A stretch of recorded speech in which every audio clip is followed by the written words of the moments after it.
Hey, good evening. We're going to call the Board of Directors meeting for December 13th, 2023 to order. Let's stand for the Pledge of Allegiance.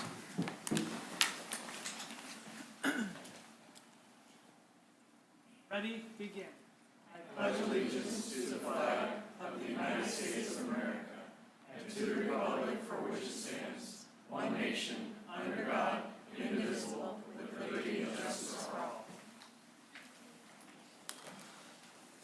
All right, Denise, can we get a roll call, please? Director Walper, Here. Director Martinez, Director Berman, Here. Director Johnston, Here. Director Shibahara, She said she will be late. Vice Chair Wheeler, Here. and Chair Rael. Here. We have a quorum. All right, Denise, was the agenda properly notified? Yes, it was. Thank you. So first up is a motion to approve or amend the agenda.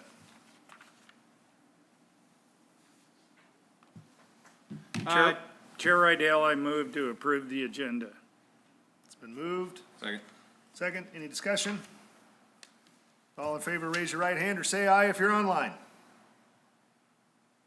Aye. Motion carries. Thank you. All right, so we're going to start off with a special visit from the Estacada High School Ranger Choir. So, Mr. Front, take it away. And as they're walking up, as I think everybody here knows, and maybe those online, this is an annual thing that we get to enjoy, to have the music Ranger Choir come in and perform for us. So I know you guys are pulling double duty tonight. We've got a concert tonight as well, so thanks for coming in, and we'll kick it over to you. Thank you. Hello, we are the Estacada Ranger Choir. We have three pieces for you tonight. Our first piece will be O Come, O Come, Emmanuel, arranged by Trevor Johnson and Keith McKay Evans.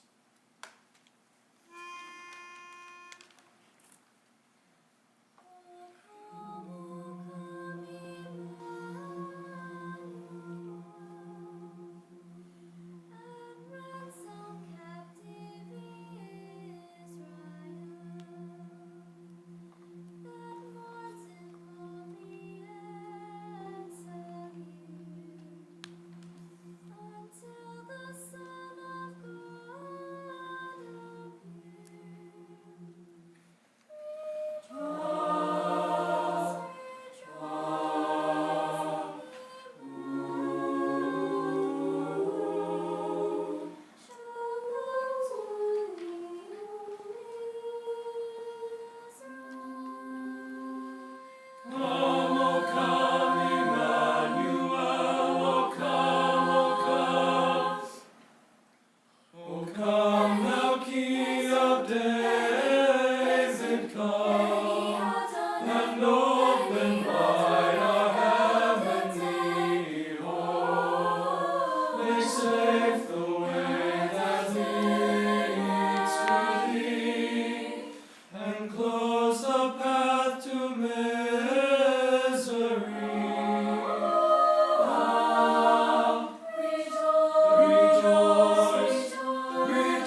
Our third and final piece will be It's the Most Wonderful Time of the Year, arranged by Kirby Shaw.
Great All right, thank you guys very much. Great job. Good luck tonight. We'll be there. Perfect.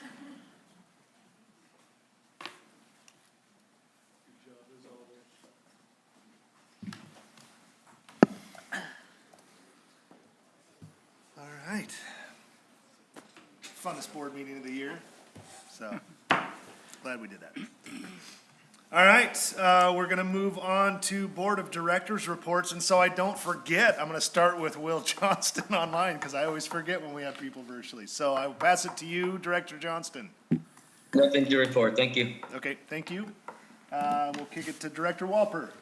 The meeting that we had with the community a couple of weeks ago on the bond was awesome. I mean, there was a lot of positive things came out of that. So, that's it for me. All right, Director Berman. Nothing to report, thanks. Same. Director Shibahara. No report. I had an opportunity to attend both the River Mill and Clackamas River Elementary music programs. My son was in the choir, or band, excuse me. And so it was fun, as always, to get back into the groove of getting the kids together in the choir, or in the auditorium. And man, we have a lot of kids. We split it into 4 groups, is that right? Yes. young group, an old group in each school, and the place was packed. So it speaks to the level of enrollment we have within the community at this point in time. So other than that, I have one that I hope I can get through. My mother-in-law, Brenda Crosby Collins, is her last married name, passed away right after Thanksgiving. Her service is being hosted in the auditorium on Saturday, and she was just a big community supporter, so I won't get into too much, but she was always here for the schools, always here for the community, so if you know her, come out and support her if you can. Awesome, thanks, Ben. Not much more to add. Last Saturday, we had a community holiday concert, so we haven't had one of those since pre-COVID. And so it was great to see community groups out there. We had, I think, 4 or 5 different groups that performed, so it's just great to see, even outside of our school, how much the community supports and participates on the music side. So that was really exciting, and again, a packed house, which was awesome. And then I'll just reiterate, tonight at 7:30, the high school music concert is over at the auditorium, so be there or be square. Square, huh? Square, there you go. And that's it for me, so. All right, so let's jump into district reports, and we'll start with communications report from Maggie and Danny. Come on down. And you have to bring your own chair, by the way. Well, good evening. We'll make it efficient tonight in our district reports for December. Our project's in progress right now. We're just really diligently working on getting more community reports and community mailers out. We found that direct mailings really work in our community, and we're looking forward to pumping more information out to mailboxes in our community. We're also working on just putting out reminders and making sure our systems are in place and ready for potential inclement weather and transition to virtual school days if possible, because they will probably be here before we know it, and we like to be proactive and prepared. We're also really working on winter activities features. Josh and our interns have done a great job of live streaming music concerts and attending basketball games and just various winter events, and we look forward to continuing that work. And then Danny will speak a little bit more on some of the great community outreach events that we've been doing lately and really enjoying connecting with our community in that way.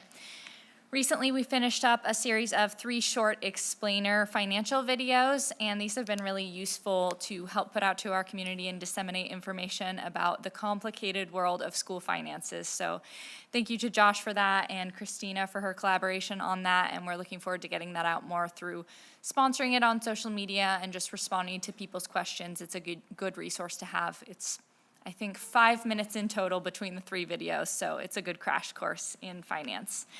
And then, I'm sure Danny will speak on this more too, but we really enjoyed our community town hall event. We reached over 2,000 people by that weekend virtually, and we had about 150 that watched online and around 30 that attended in person. And then conferences as well. Leticia, our district translator interpreter, did a great job of supporting our Spanish-speaking families. We had great attendance at those events, and we were pleased to be able to support those families. Okay, so community outreach. As Maggie said, we feel like the community town hall was a success. We had about 30 people in the auditorium with us, and then a lot of people online, which seems to be the more appropriate place for them to sit and enjoy the show. There was a lot of questions answered, and I feel like a lot of opportunity for us to clear up any misconceptions and spread facts and details that maybe are overlooked in other ways. We have a lot of upcoming events where we're going to hit the ground running in January, just continuing that knowledge campaign. So we're going to take advantage of those small group question and answer opportunities. You know, a lot of the bigger events are great, but it's seeming like people are getting a little more from these smaller conversations that we're able to have, and they can ask questions a little more freely.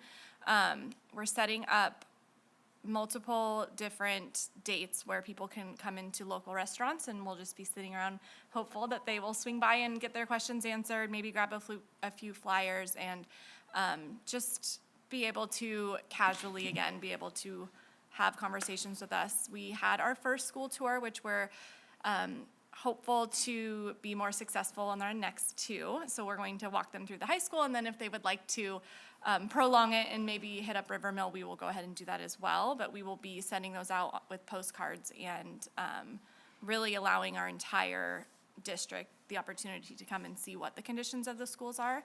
And then lastly, winter sports obviously is in full swing. We'll go ahead and be at those events as well with more information, flyers, and the opportunity to ask questions.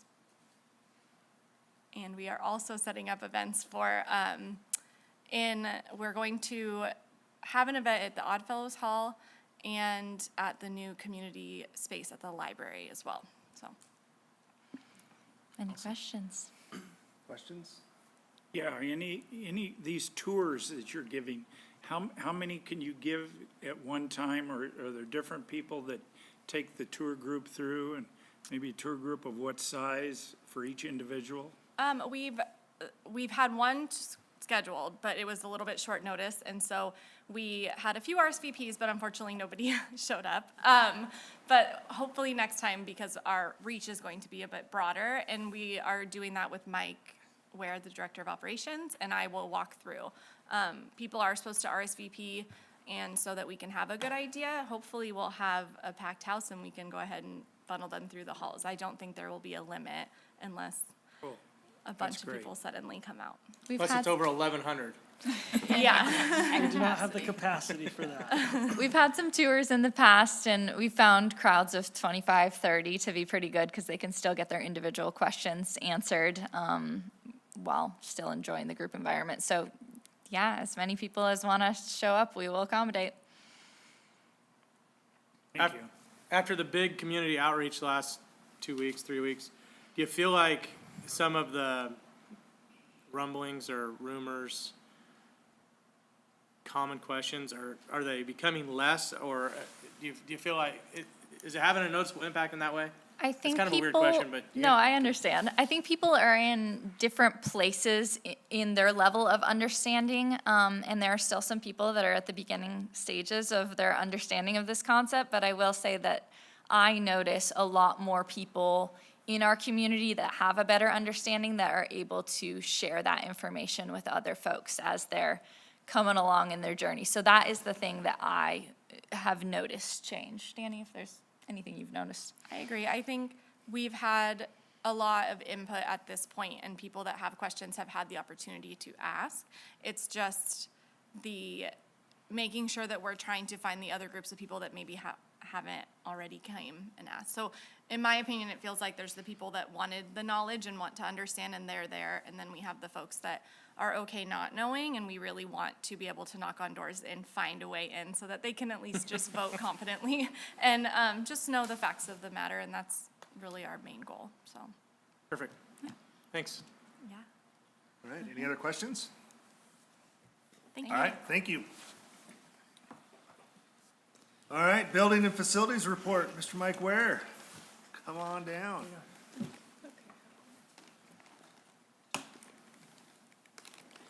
All right, good evening.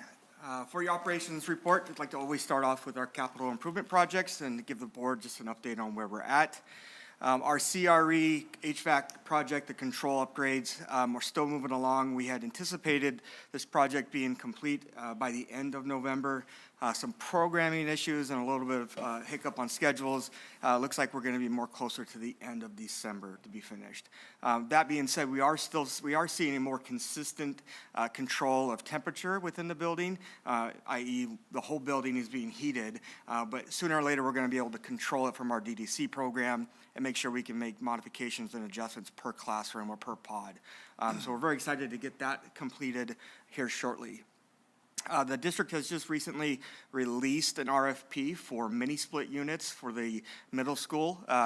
This is an effort to address indoor air quality, as well as making sure that we have proper temperature control within the school.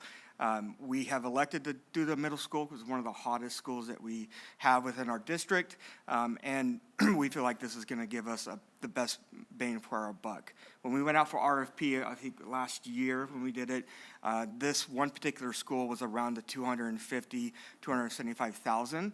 And I'm not saying that that's what it's going to come in at, but we've put the threshold of the RFP at 300,000, making sure that whoever bids out, like that's our threshold.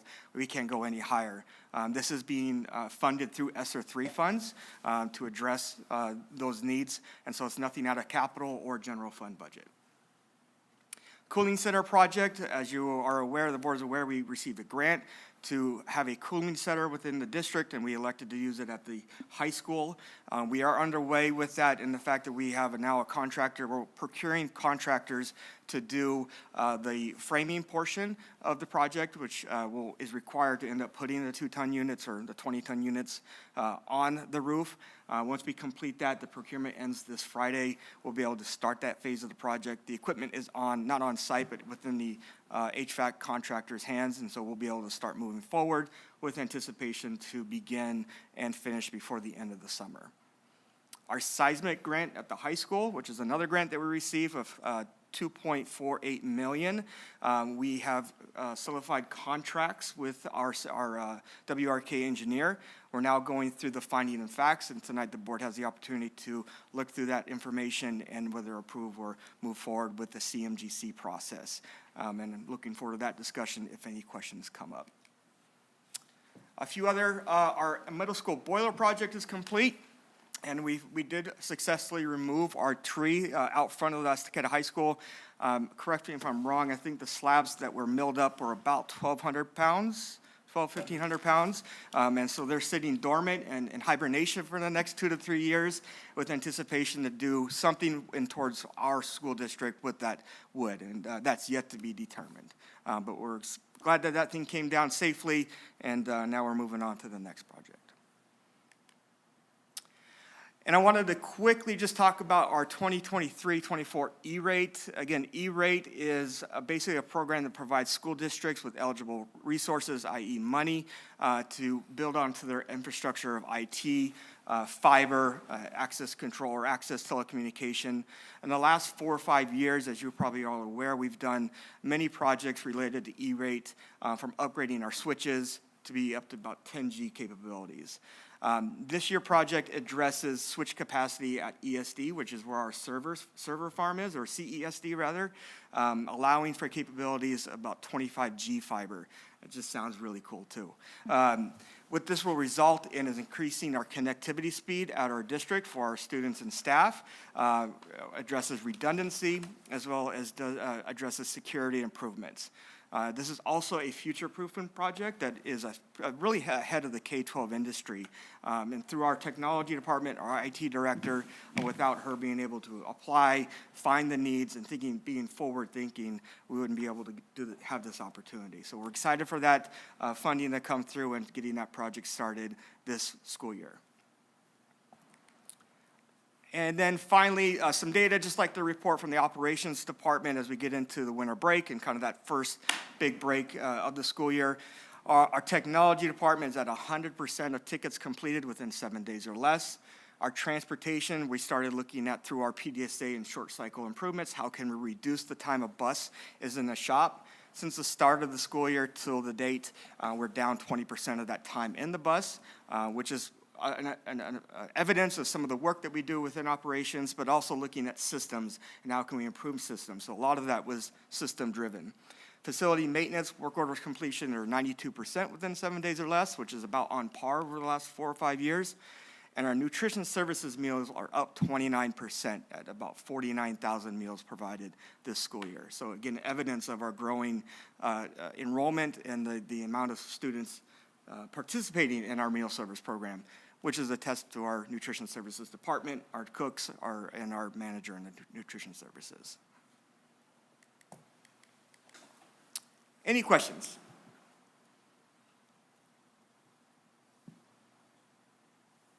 Lean on you for these questions. None today. Great, thank you. Thanks, Mike. I will say it's nice to see all that money being spent that we don't have to pay for, so. Like that. All right. Finance and Accountability Report, Christina Irish. Good evening, Board. Going to give you our financials for the month ending November 30th. Here is our general fund report. These are, the beginning fund balance that I want to point out first is audited number. We did complete our audit, and we will be bringing that results to you from our auditor in February. But you can see there, our beginning fund balance for the year is 8 million. Our projected revenue is just about 46.1 million. Our projected expenditures as of November 30th is 38.9 million, and that's leaving us with the in-fund balance of 7.2 million, which is about 19%.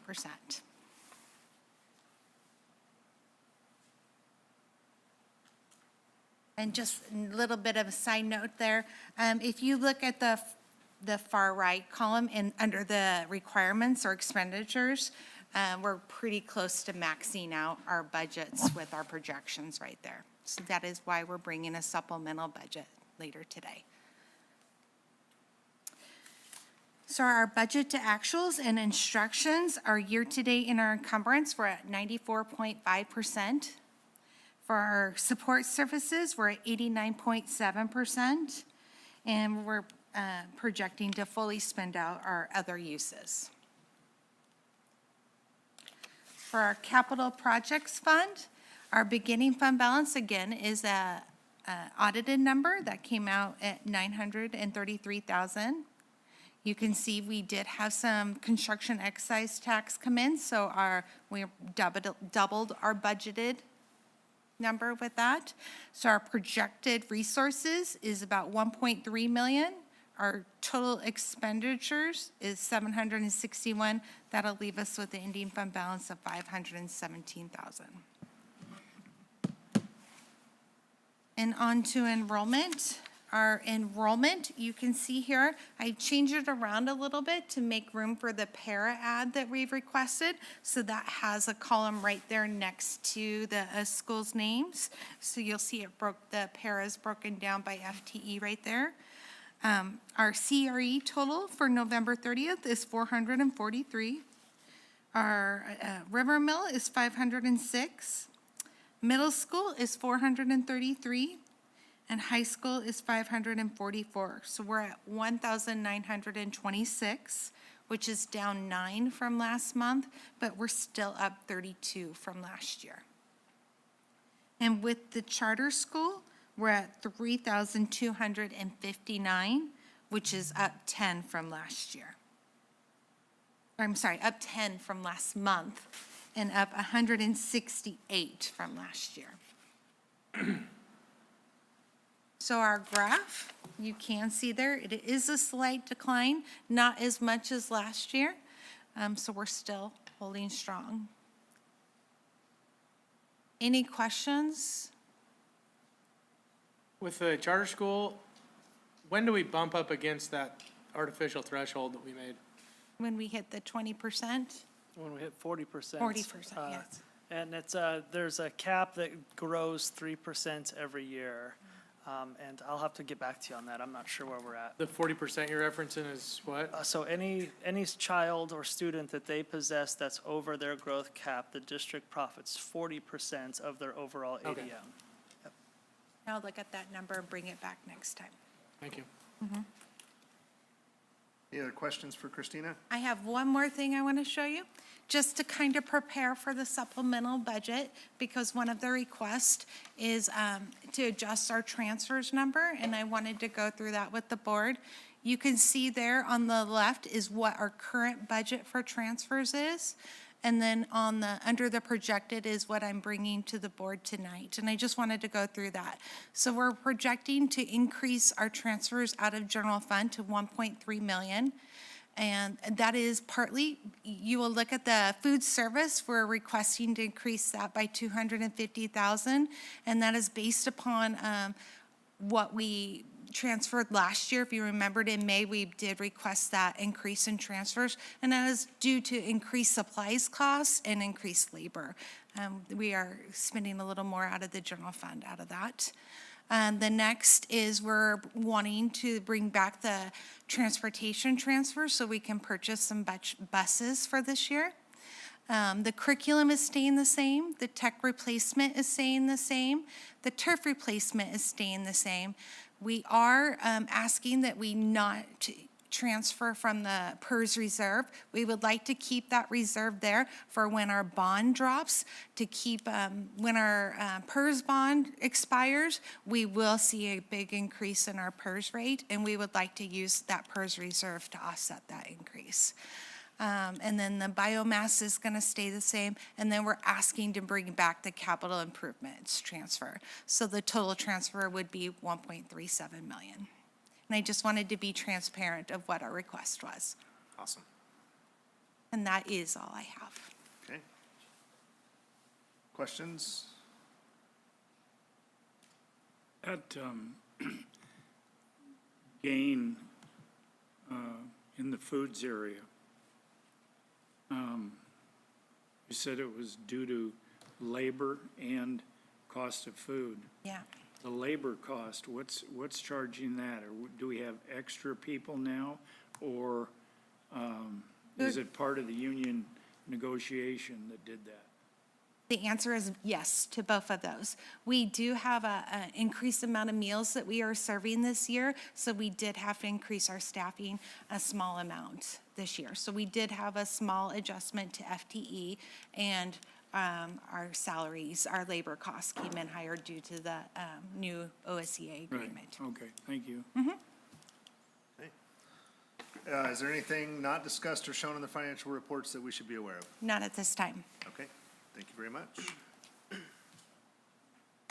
All right, on to item F, Superintendent's report. All right, thank you, Board of Directors, and a pleasure to be here tonight. Excited about all of the winter festivities that are happening inside of our district. I do want to recognize Vice Chair Wheeler's sharing of our elementary concerts. It was such a positive experience and event, filled with so many community members. And like Vice Chair Wheeler talked about, the capacity of the largest auditorium in Clackamas County was standing room only, just based on how many kids participated in that. And I want to thank our teachers and our employees of those schools who spent their evenings with our families as well and led a very great program. And also excited about Estacada High School's presentation this evening, and the middle schools was last night as well, and it was also very successful. A couple of things I want to update the board on. First, on behalf of the district, I'd like to make a statement that we would like to honor and send our condolences to Brenda Crosby Collins. Estacada School District lost a friend last week, and at any time the Estacada School District needed any type of support, we always felt comfortable asking Brenda, Reliance Connects, and other parts of the facets that she led and supported, including the Estacada Community Foundation, which she also led and supported. And Brenda was always quick to help with a school district need, from lending an excavator to lending labor and workers and all of the above. And so our hearts go out to the family of Brenda Crosby, and our hearts continue to be steadfast in our commitment to that family and the friendship that we've developed over the course of time. Also, I want to just update the board that the charter school, Summit Charter School, is actively now in full search mode for its next director. Rick Slater, who was a longtime Estacada High School principal, after his retirement as Estacada High School principal, became the director of Summit Charter, in which under his leadership it has grown to be one of the most successful charter schools in the state of Oregon. We compete with the big dogs, both the national companies and some of the largest charter schools in the state, and we do quite well. We commend Rick for his leadership and his service and his great stewardship of Eagle Creek Elementary School, where his organization has poured millions into that facility to accommodate a very innovative hybrid charter school and its model. They are offering great services to families who are choosing not to send their children to public education. And this is an opportunity that we've been able to profit and maximize our ability to be a great partner with them. You can expect there to be a full-on national search For this next director, Summit Charter has hired a company or a firm to lead and conduct this search. I met with them this afternoon to get the school district's take on what an ideal candidate would be. And I also will be a part of the interviews and that process as they make their selection. I do think this is an important opportunity for the school district to try to embrace the charter school even more so than we do today. I would like to use this as a potential opportunity for us to bridge a partnership that is closer together rather than separate from each other. And as the time goes on towards that decision, I'd like to work with board members on what that potentially looks like to make sure that we have a lifelong partnership with this charter school rather than other options as charter schools become a more independent school option in the future. Lastly, the bond. I do believe that we've had a very successful communication campaign really spanning over the last 2 or 3 months. And I do want to commend our communications department, both Josh and Danny and Maggie and Leticia, who is our Spanish-speaking communications representative. And I'm just thrilled with the fact that we've been effective in getting the communications out there. I'm not saying that all of it is popular, but at the same time, we've been successful in getting that message into the homes of many. What we are seeing, back to Vice Chair Wheeler's question, is for the first time, at least in my time, being a part of 2 different campaigns, and then this one as well, making 3, I have never seen such involvement and engagement on social media of people answering questions for us. Oftentimes, someone will say something that is factually either incorrect or just a misinterpretation of the facts, and so quickly, so many community members are jumping to the occasion to educate those people and advocate on behalf of the school districts. And so that does tell me that we're growing in positive momentum.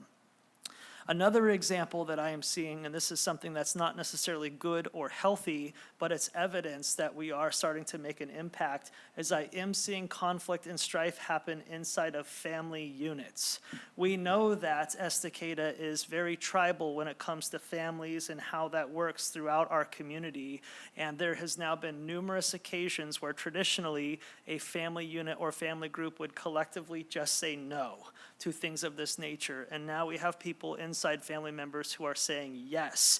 And that makes difficulties at the Thanksgiving table, that makes difficulties in other places. And while that is not great in the long run, it is also evidence that people are starting to stand their ground in support of Estacada schools and recognize the needs of our children. And I think that's most important. This last week, I've had the opportunity to speak with all of our employees to update each and all of them on the bond update. We met with our employees at the beginning of this process. They were a part of the building and design of this potential bond package.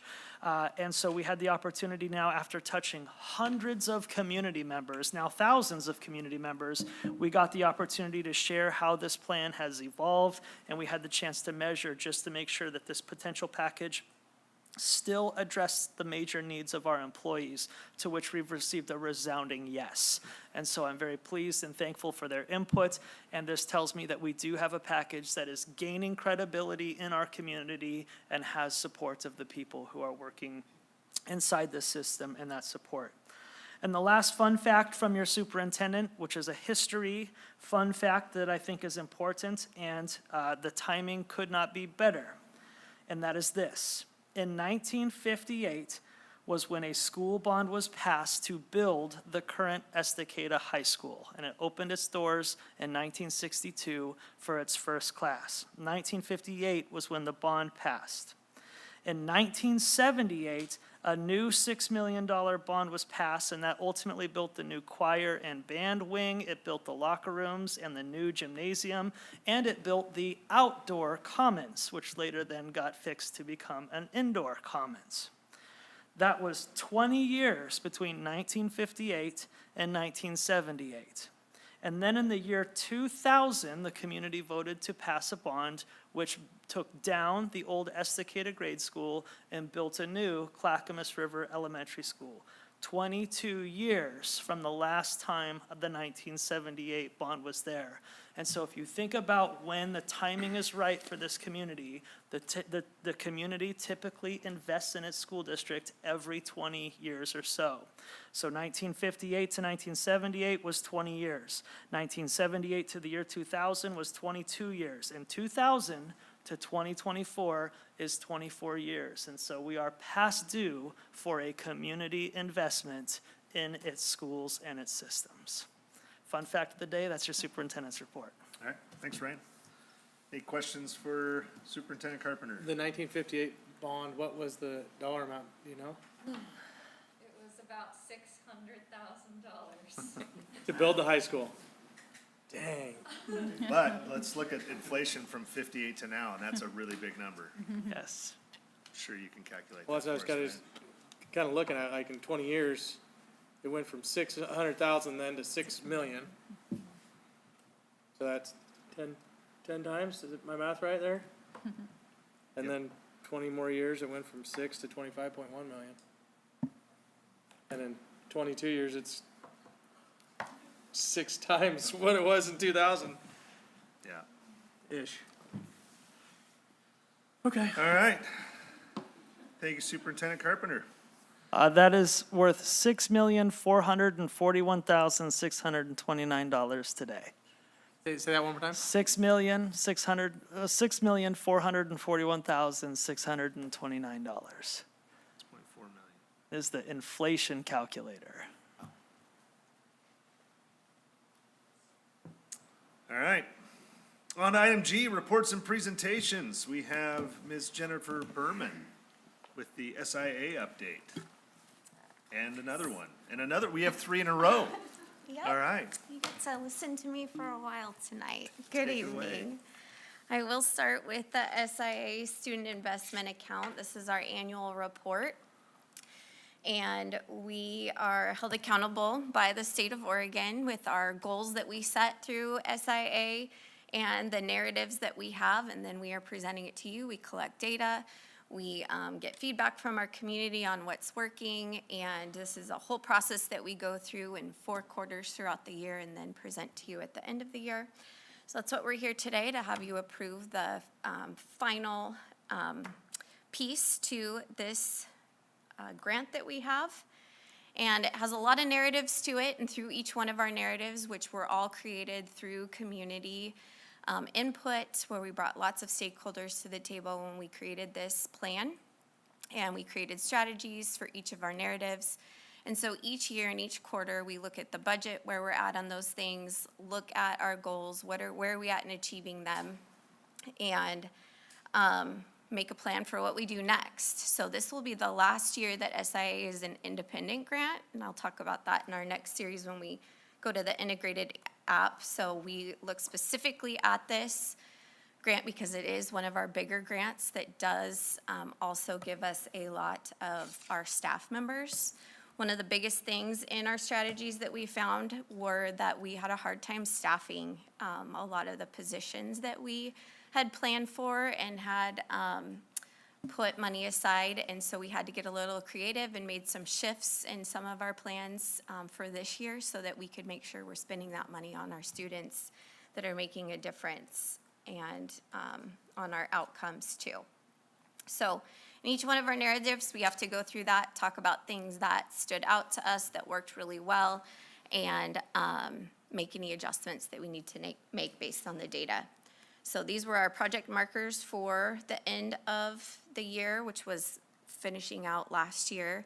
And in all of them, we were either at a medium, high, or firmly in place. The nice part about our district is the systems that we have in place play really nicely to these grants specifically and ODE's guidelines for us as we kind of work through the system and make sure that what we're doing fits what that is, but also doing what's best for our kids with the money. So as you can see, we've either got things going or in place, or they are firmly in place and seeing a high impact. So any questions? Yeah, I've got a question. Yes. One of the things that I noticed in the stuff that you put into the computer for us, it would be really nice, I think. I don't know how we were graded last year or the year before. Would it be beneficial to anybody else to be able to say, okay, it's medium this year, but it was high last year, or it was low last year, just to do a comparison visually, quickly, a summary type thing? Yeah, we can do that. I can also just tell you that we are continuing to grow. We haven't gone backwards on anything because our system's really good at catching things that aren't working ahead of time based on our data, and we make those adjustments. So we've been able to show actually a lot of growth through this, but we can pull the year before. And as you'll see going into this year's new plan, there's a whole new set of markers. So as of next year, it'll be a little bit different to compare to, but we'll make it work so you can see So that are they changing the difference. goalposts with these new markers, or It looks a little different. That's in my next would report. that be a yes? Yes. Thank you. Okay, any questions on the SIA for the 22-23 school year? Okay, so we're gonna move into this school year, which involves the student investment account, but also involves all of our other accounts, along with some new longitudinal performance growth targets that we had to put in place as our new markers for this grant. And I'm gonna talk a little bit about how those growth targets and how we came up with them and why we came up with them, and then have you agree on that along with the grant agreements that we have to fund all of these grants for this year. So this is just a really quick, as you can see, that second line there is the SIA account. It is now integrated into all these accounts. We have the high school success, which is the CTE grant, is now part of this. The continuous improvement plan is part of this. We have a few other grants in there that don't have money, although you'll see that now we're gonna add the early literacy grant that is technically on its own for this year, but will end up being part of this integrated app. So lots of outcomes that we have to look at. Our ninth grade success is a big shining star in all of these things. As we're looking at our CTE programs and continuing to look at the long-term plan and what we wanna do to see them be successful, that's a big part of this. Adding and being in compliance with our physical education was a big part of all of this. What's really nice, again, our district's really good at systems, and I actually appreciate the fact that we've integrated all these apps into one, because it's just better to look at it as a whole and a big picture and where we can plug in the areas that we need to support with funding based on what we're trying to accomplish as a district in alignment to our strategic plan. So this plays really nicely to that. With these, we call them the LBGTs. We have to embed them in the grant agreements and things like that. What's interesting about these, as you can tell, these are coming after we have made our plans and had our plan approved. So some of the numbers look a little bit different, but we are able to make sure that we come together and hit the targets, and I'm feeling really good about where we're at and what we need to do. ODE does closely monitor this. They are sharing responsibility in this. When we created our goals, we had to do it with them. And they played a bigger part in these targets than I would say they have in the past, probably because they're bringing so many of them together and it's kind of a bigger number in the end. We don't just look at these, we also look at some of our other things. We have our Perkins grant. We have so many other pieces to the big puzzle of how we finance all of the things that we're doing, and those will play a part in this. It's not just about these targets that we're gonna talk about. Oh, I don't know where my presentation went. Okay, so I'm missing them, but I think I have it here. We can talk about it. So we had to set learning targets that had a baseline, a stretch goal, and a gap goal. So the baseline is kind of that minimum goal that like you should be able to reach. Then we had to do a stretch goal of like, if we could do really well, we could get there. Then we had to have a gap goal that is for any kind of underserved group of students trying to close the gap. So we had to do that in all the areas of our four-year graduation rate. We had to do a baseline, a stretch, and a closing the gap goal. And that, hopefully, if you don't have the whole slide set, I'll give it to you. It has all the graphs on it for you. And then our 5-year completion, our regular attenders, our third grade ELA, which you can see is going to eventually play a factor in our early literacy grant, which is the next one. And then 9th grade on track is another one that we set. So what we've learned through this is our 9th grade success is doing really well. So we are moving that into different areas. We're starting it in 8th grade, and then our goal for next year is to have it for our 6th graders as well, just based on our data, seeing where our kids need more support. And thankfully, this integrated app, these goals that we're held accountable to, will play really nicely into what we're doing to support our students based on the data. Questions?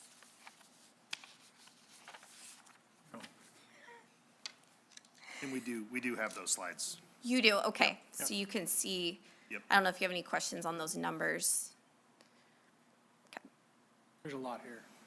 It's a lot, yep. Is the baseline where we're at? That first year, let me look at my tiny Yeah, little graph here. because your baseline is in the middle, but like, does. The that first baseline year- is where we are currently at on that far left one, and far then what left, where year the one numbers will sit. be. And where we're targeting for year one? Mm-hmm.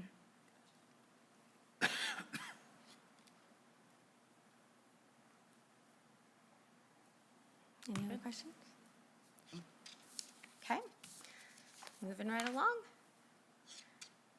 This one I'm super excited to talk about. It's our early literacy grant.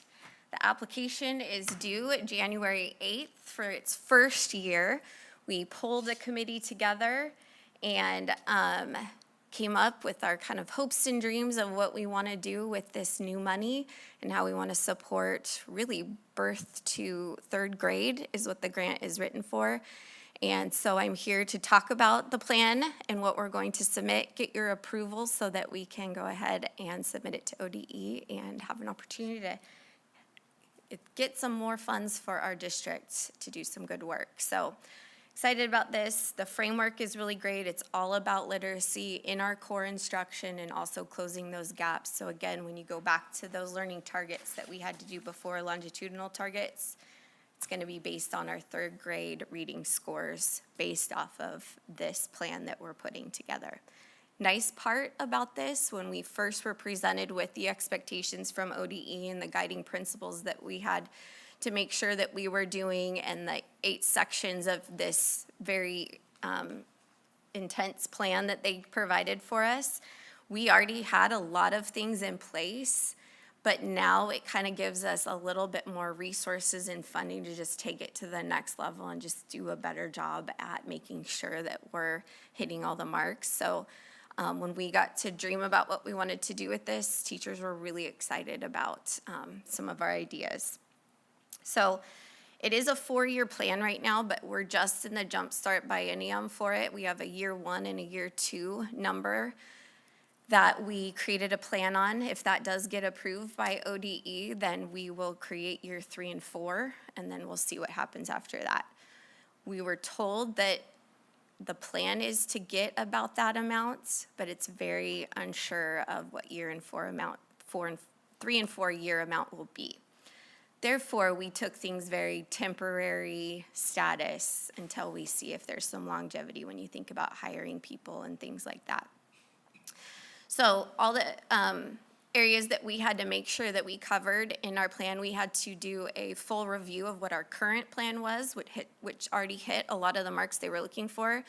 And then we had to add to it some professional development and coaching, extended learning, high dosage tutoring, talk about how we're going to assess it and what our communication plan was. And then we had to do a 25% grant match. So we used Title I funds because we used Title I to for FTE for reading specialists currently. So we were able to pair those together.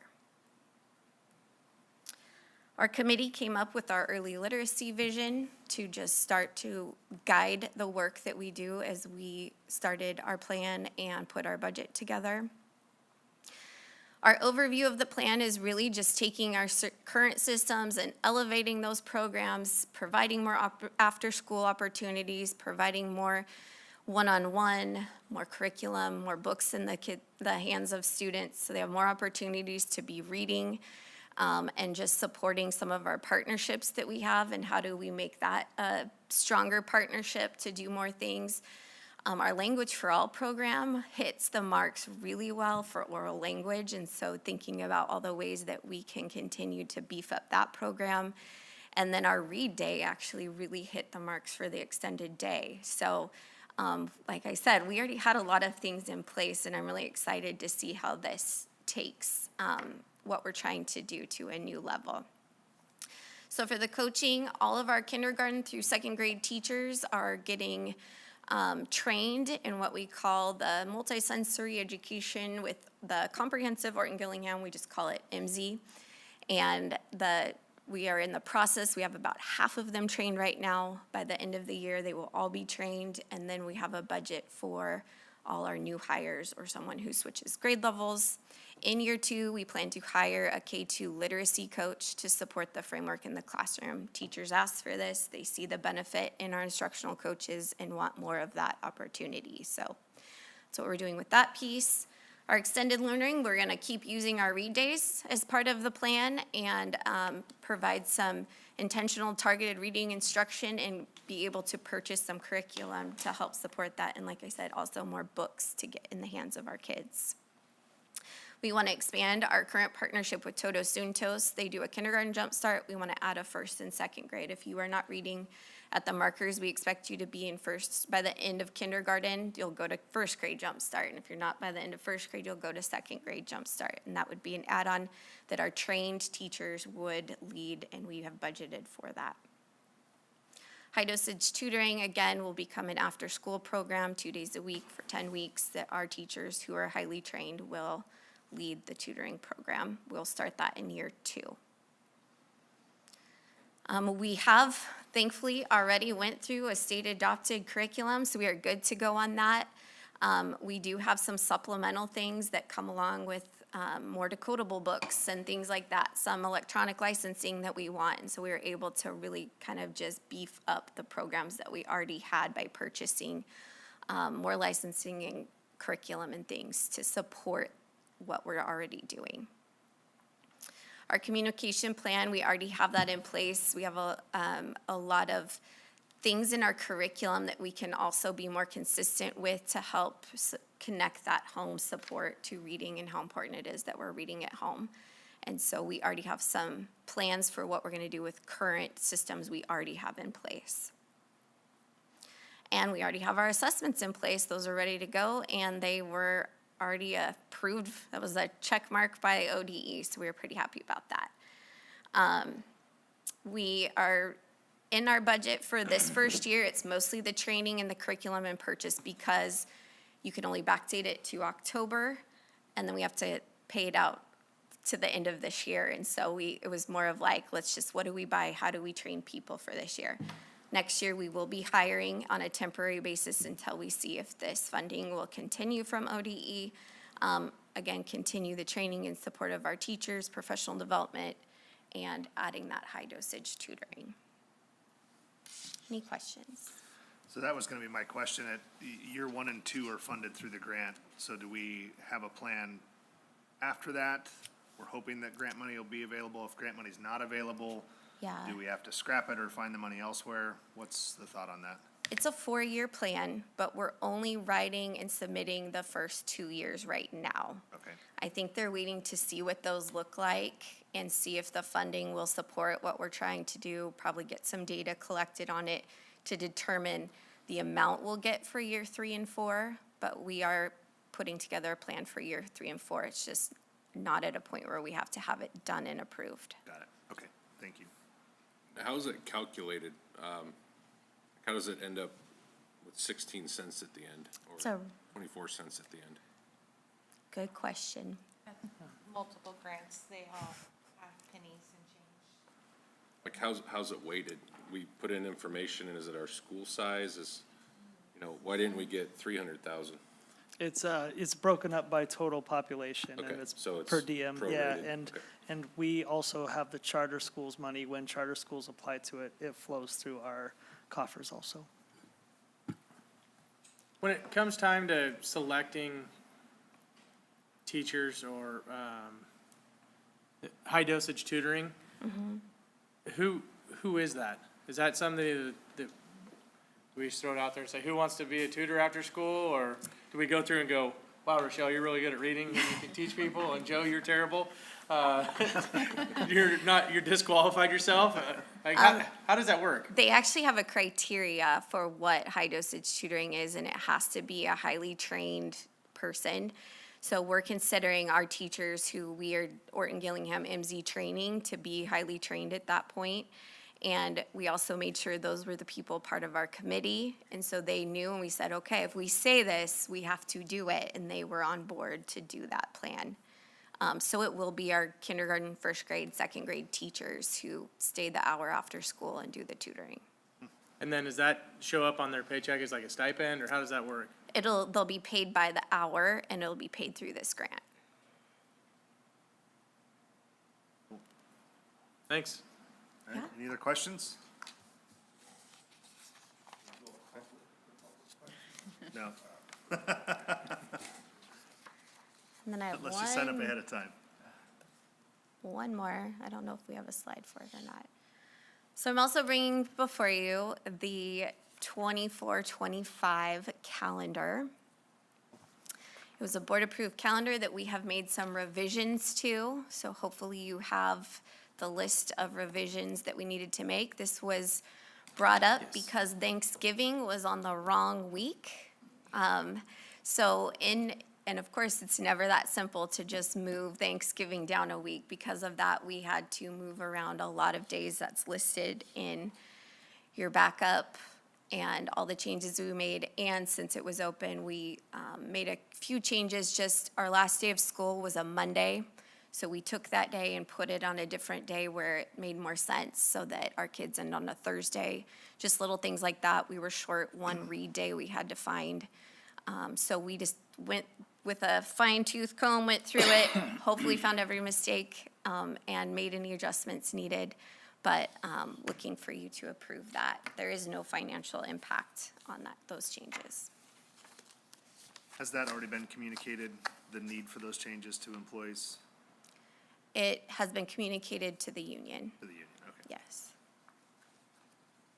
Okay, To the Estacada Education Association. thank you. Thank you. All right, Any questions? are you gonna be here for when we vote on the calendar for additional questions? Sure. Not that I think they're gonna happen, but Thank you. we'll have a discussion. Thanks, Jen. All right, on to item H, discussion, of which we have none. On to I, hearing of citizens for action items only.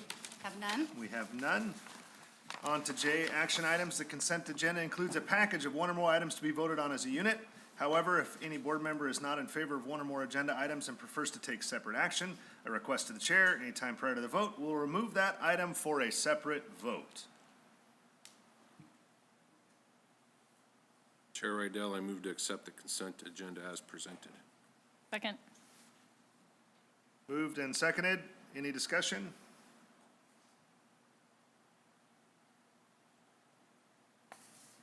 Double checking online. Will, any discussion from you? Yeah, Chair Rydell, since I'm not in person and I wasn't prepared to look at the agenda prior, I have one of two requests if possible. One would be to either delay the LBEA, resident student denial for virtual public charter school attendance until the next board meeting where I am present, or remove it from the consent agenda as a whole. Okay. And vote on it separately. From a timing standpoint, I would ask if we pull that and kick it to next month, is that a problem? No, because even though the policy exists, it was not designed for really Estacada school districts. It's an Oregon School Board Associations highly recommended policy, and what it deals with is a lot of larger urban school districts are losing tons of kids to charter schools. And those larger urban school districts, through their lobby and through law, have been able to say that anytime a 3% or more of a student body that lives inside that boundary, the school board has the opportunity to begin declining people who want to leave to go to those schools. And so this is something that came heavily from Portland Public Schools specifically. The Estacada School District does not currently have that problem, nor does it say no to families who opt to leave. Oftentimes they leave to our charter school, which is a win for everybody.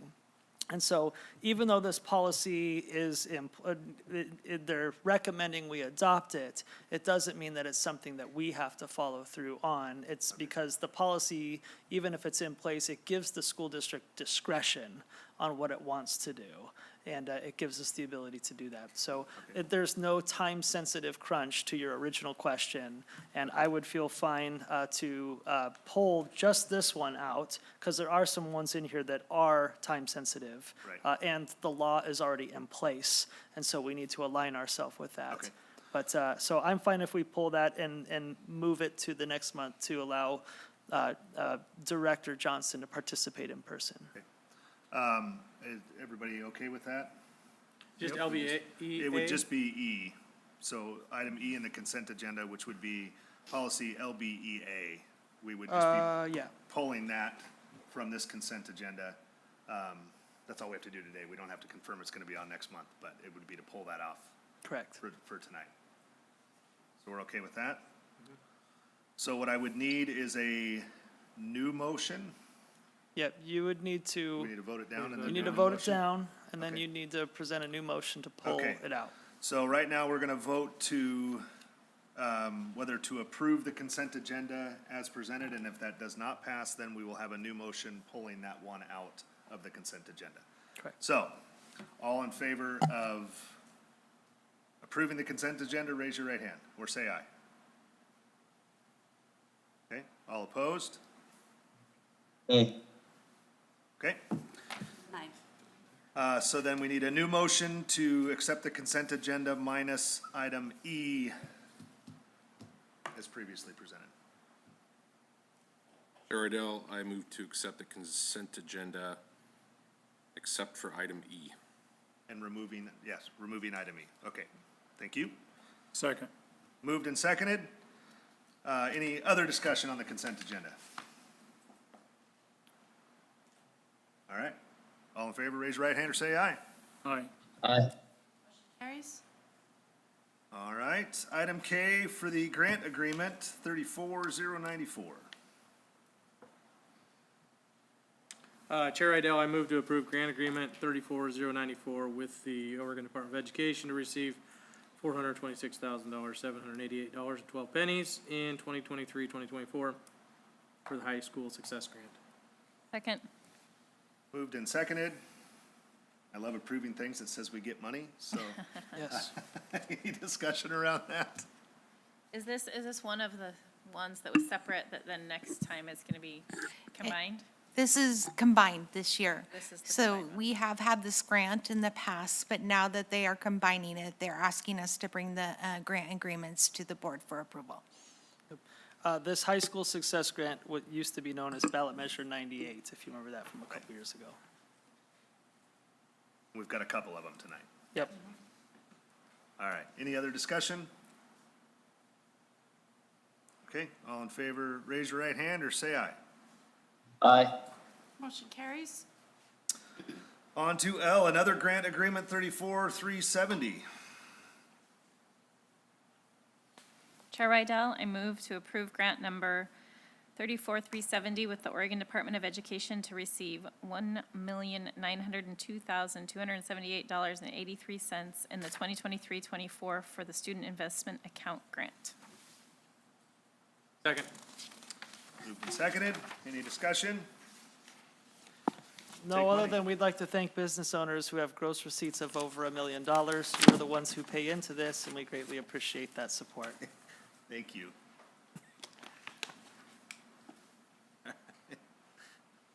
Any other discussion? All in favor, raise your right hand or say aye. Aye. Motion carries. On to item N, grant agreement number 34,679.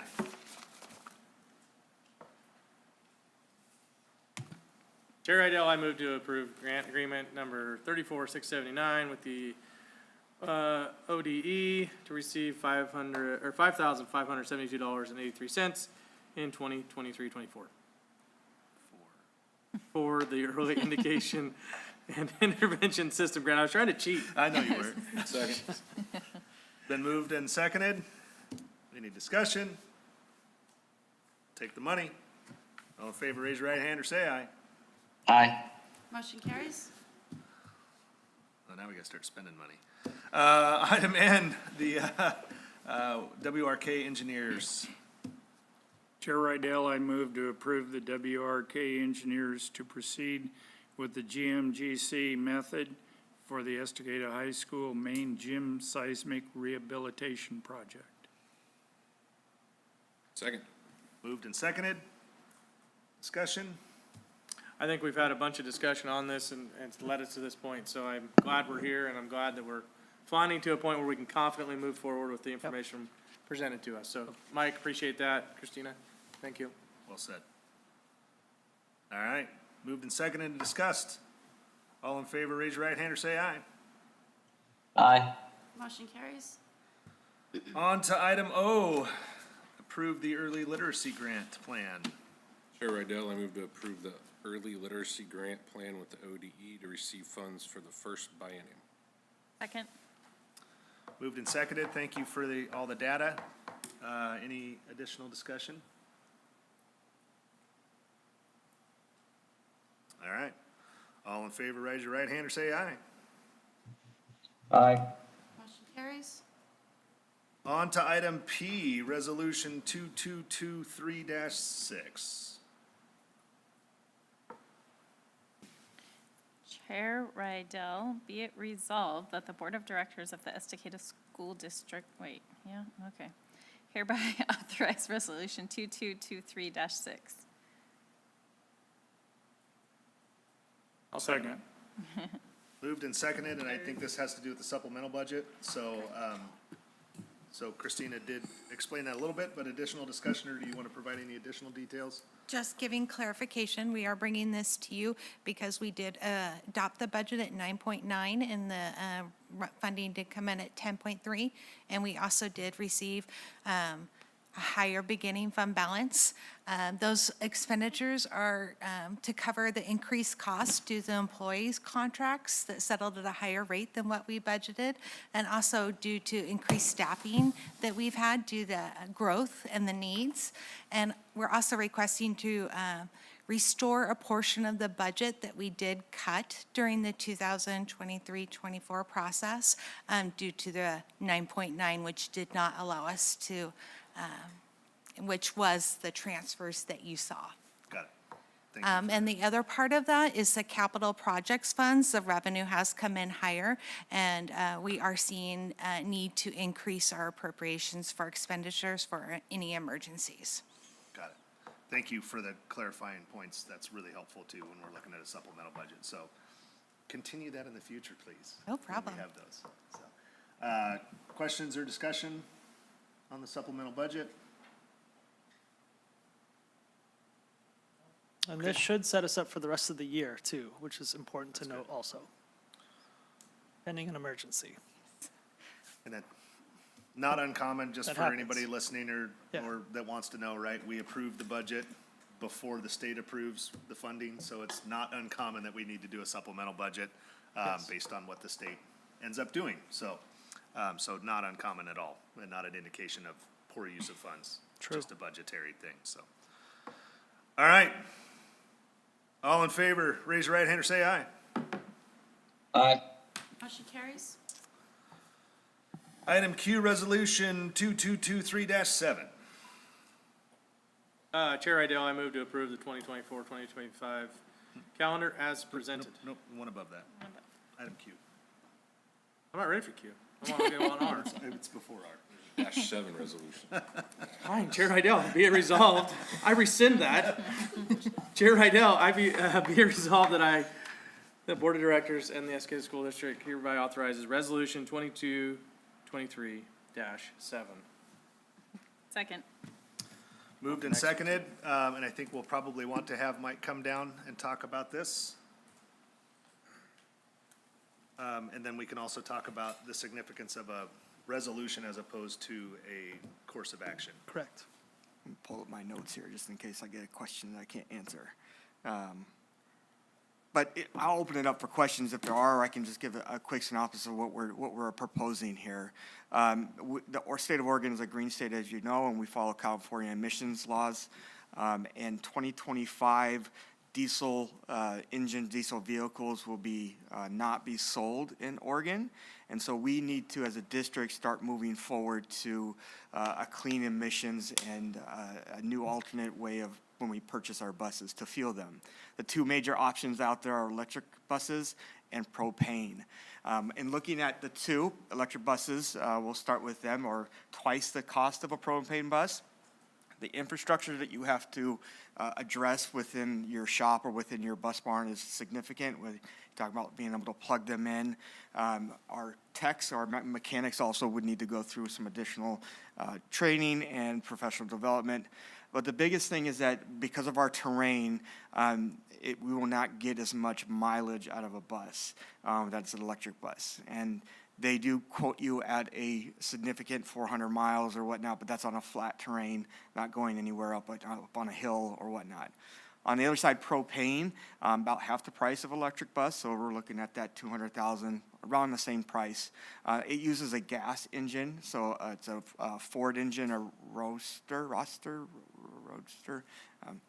Anyways, I'll move on.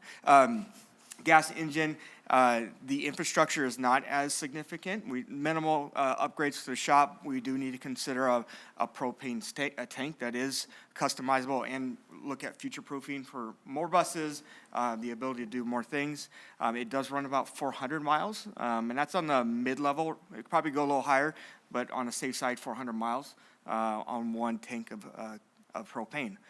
We had a vendor come out this week, and we were able to grill them with some questions about propane tanks or propane buses, and it does seem that even though early on the shift, the focus on electric buses was really heavy, it is shifting a little bit more towards propane buses as we're seeing some flaws in electric buses. So we have a athletic team that needs to go to Ontario. Mm-hmm. How many places between here and Ontario can they fill up a bus with propane? That's a very good question. That's a great question. I don't have the answer for you at the moment, but that is one that we need to address and that we need to make sure that we have a plan in place. Mike, a follow-up clarification, if I read this right. If we bulked up on buses, say next year, diesel buses, don't we get to use those for their useful life? There's like 700,000 or 800,000 miles. Yes. Before that becomes an actual issue we have to deal with? You are correct. The challenge that we're faced with is there's no more, we've historically used grants to offset a lot of our costs. There's no longer any grants for diesel buses. The only grants out there are for electric and propane. So in order to try to save some, that's why we're electing to try to do this now and go for a propane bus. On our long routes, what do we put on a bus per year? Oh, that's a great question. I could get that information to you through Superintendent Carpenter. I just It's don't want to be the significant. first to this party. We're not I'd first. rather push it off and use diesel And- as long as we can. And that's a fair statement. I appreciate you saying that. We are not first. There are many districts in our area and in the state that have gone to propane. North Clack being one of them. Over on Klamath Falls is another district that has had propane. It has evolved in the last 10 to 12 years, the propane industry, I guess, for the buses. But while it's still fresh, though, I would admit that it is still fresh. Is this requirement in addition to the other one where we were phasing out Yes. buses? Yes. It stacks on it or Yeah. eliminates? It's in addition to. So the buses we have to meet, the diesel buses we have must meet DEQ requirements by 2025. and the state is phasing public school districts out of diesel buses in the future. Strong lobbies out there. Very strong. Makes sense. Yeah, agreed. But even in our worst-case scenario, we know from experience, and we're so lucky to have a school board that's been on the board for multiple years, for us to fully replace our fleet in full propane would take about 15 to 20 years, just based on how much it is. And so that trip to Ontario right now, we're taking a diesel bus that's in compliance with DEQ. And so, even if when we do go in the propane bus direction, we would only have one or two, and we would use it accordingly, based on those needs. But yeah. And we've been very aggressive at replacing our buses to be That's right. DEQ compliant, so the reality is Yep. our fleet is very up to date. Every bus on our route is currently Is up to meets date. those requirements. So we would not be forced necessarily to move in this direction until we had to replace Yeah. buses. So if we didn't replace any buses in 6 years, then we Yeah. wouldn't be buying a propane. Which, by the way, is a major accomplishment of this school board. 10 years ago, our buses were not safe, constantly in the shop and out of commission. And so this is great work from the board. We've almost entirely replaced our bus fleet, our transportation fleet, to be safer for our children also. Okay. Any other questions for Mike or any other discussion? Besides contact your legislative folks if you don't like Yeah. the laws. The one other thing I think we wanted to stipulate is the difference between a resolution and an action item for approval. And what a resolution means legally is a resolution is an opinion of the board. And so it basically stipulates the direction that you want the school district to head, because you ultimately oversee the mission, vision, and values. And so you make a resolution on its strategic plan. It's an opinion is what a resolution ultimately stands for. Different than an action item where it's spend this money. A resolution is more of a consensus opinion as a collective whole body. That we need to do because it's the law. In this case, that you need to do because it's a law, but in other cases, There are because other it's the opinion of the board. One clarifying question. If the diesel motors meet DEQ specs, we can still buy them Yeah. for however long. We're just not eligible for grant money. Correct. Yeah, grant money helps offset those costs where we're. Is it the same grant levels we've been accustomed to, which is what? We were getting up to 80% of the funding towards a bus. It has, based off our free and reduce, I believe, it goes off that.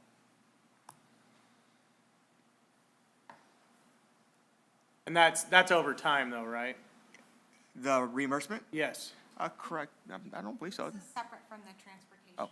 yeah, this is This- not the Yeah, 70%. This is not the state's transportation grant. This is a separate grant that they've been applying to and have been awarded to purchase our buses. It's fully awarded. Typically what it is the board has purchased 2 buses every year for the last several years. And this grant is much like seeing it as a coupon, where we would buy a bus and get a second bus half off, ultimately speaking for that. And then we would reap the transportation grant as it 70% depreciates over over the 10 course of years. 10 years, right? And so what Mike is saying is that these grants no longer allow us to have the coupon. And so we would have to pay full sticker price for a bus, where we used to be able to reduce its expenditures, ultimately saving the taxpayer because of our ability to use this coupon. Got it. That makes sense. It might be interesting to see, and it's gonna take a little bit of legwork of buying a diesel bus at full value versus buying a propane bus on the Walmart shelves. And, Theoretically long-term speaking. maintenance, upfitting the shop with a giant diesel or propane tank and everything else that's involved, mechanics, tools, all that stuff. And just see, like, are we actually saving ourselves money by sticking with diesel as long as we can? You certainly can get that information for you. Yes. That's a giant rabbit trail, I understand, but. And Well, a propane engine is basically a diesel engine with a conversion on it. yeah. So you're not getting rid of the diesel, and that somebody probably hasn't told them that in Salem. And if I offend someone, I'm sorry. Yeah.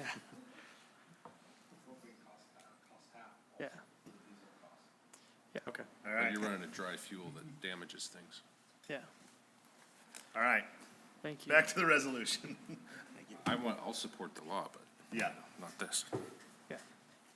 all right, moved, seconded, discussed. Thank you, Mike, for the additional information.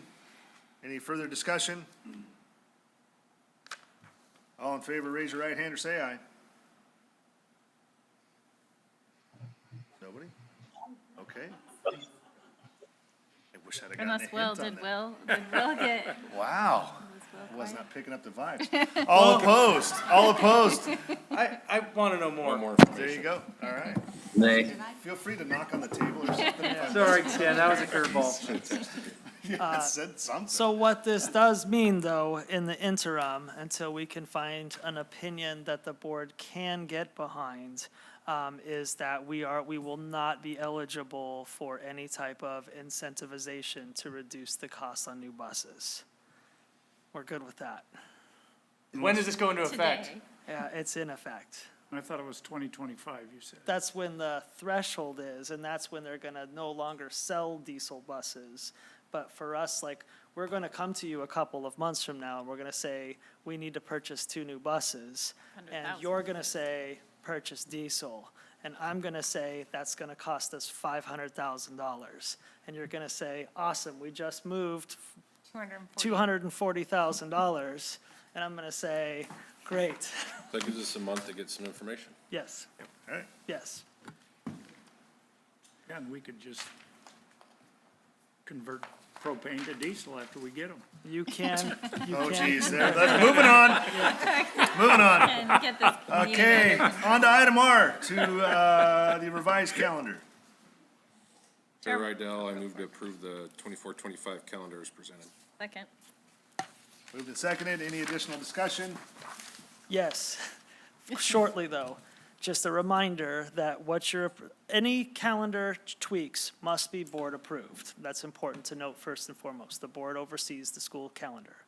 Secondly, this is what you just are about to vote on, is year 3 of a 3-year calendar, which is next year. And so next year, we'll be putting a committee together again to look into a next 3-year school calendar. I will tell you that our moves over, it's hard to believe it's been 3 years, but I do feel like people are starting to settle into the routines of what this calendar has become, and we are reaping positive academic.